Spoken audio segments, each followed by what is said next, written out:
Bonjour à tous.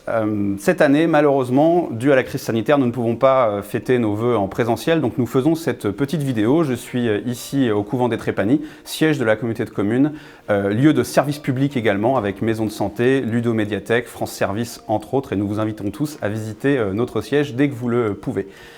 Tous nos vœux de santé, de réussite, de bonheur pour cette nouvelle année 2022. Nous allons profiter de cette vidéo pour vous présenter la communauté de communes, ses projets, ses accomplissements. La communauté de communes, c'est d'abord une équipe, 70 conseillers communautaires, 39 maires, 12 vice-présidents qui travaillent au quotidien pour vous, pour répondre à vos besoins et porter des projets d'avenir. La communauté de communes du Vexin normand, ce sont des infrastructures. La voirie tout d'abord, 1,5 million d'investissements par an avec Frédéric Caillé, et puis Didier Pinel qui s'occupe des équipements, notamment équipements sportifs, nos gymnases à Trépanies qui font l'objet d'entretien et de rénovation fréquentes, et les deux piscines, celle des Trépanies et Aquavexin qui fait l'objet aujourd'hui de travaux de modernisation, avec notamment la construction d'un bassin nordique et d'un aquasplash. Nous proposons également des services publics de proximité avec Monique Cornu, le portage de repas à domicile pour nos anciens, les espaces France Service, le soutien à nos maisons de santé et notamment cette année, le soutien à l'extension de la maison de santé communale de Château-sur-Epte à hauteur de 50 000 €. Nous nous occupons aussi des familles, et plus précisément de nos enfants, à travers notre service de crèche, de centres de loisirs, de lieux d'accueil enfants-parents, et c'est Annie Lefebvre, notre vice-présidente, qui s'en occupe au quotidien. Une des compétences principales de la communauté de communes, c'est le développement économique. Le projet principal cette année, c'est l'extension de la zone de la Porte Rouge des Trépanies pour créer de l'emploi et accueillir de nouvelles entreprises. C'est aussi à l'année l'activité de l'Office de tourisme pour attirer des touristes et faire rayonner notre territoire. C'est enfin la construction d'une aire de camping-car sur Gisors, 10 places, et tous ces dossiers sont gérés par Élise Huin. Avec Chantal Arvin-Béraud et en lien avec la région, nous gérons les transports scolaires. Cette année, nous avons distribué un kit sécurité par élève de primaire et du collège pour sécuriser les enfants sur leur parcours entre leur domicile et l'école. Avec Franck Capron, nous souhaitons mettre la culture au cœur de notre développement territorial. C'est la ludomédiathèque des Trépanies. C'est aussi le futur pôle culturel de Gisors, dont le chantier va commencer cette année.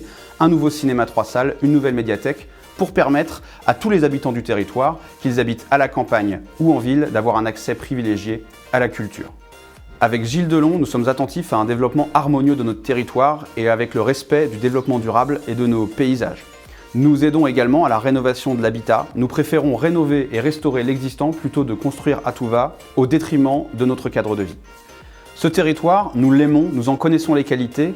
Maintenant, il reste à le faire savoir. C'est le rôle de Nathalie Thébault. Nous voulons mettre en place ensemble une marque Vexin normand pour valoriser nos savoir-faire, notre cadre de vie et le bien-être qu'on peut trouver à habiter et à travailler sur notre territoire. Nathalie s'occupe également avec Heure Normandie Numérique du déploiement de la fibre, puisque l'accès au très haut débit est un des enjeux d'attractivité majeurs pour notre territoire demain. Comme vous le voyez, nous avons de nombreux projets, des projets ambitieux qui ne seraient pas possibles sans nos partenaires. Nos partenaires que sont l'État, le département, la région, les communes. Ces partenariats, c'est Nicolas Lenné qui les gère. Au total, ce sont prévus sur les prochaines années 50 millions d'euros sur notre territoire pour 50 projets. Rien ne serait possible non plus sans nos agents communautaires. Ils sont environ 170 et sous l'égide de James Blouin, ils œuvrent au quotidien pour vous, pour répondre à vos besoins avec beaucoup de professionnalisme, avec beaucoup de dévouement et ils méritent d'être profondément remerciés.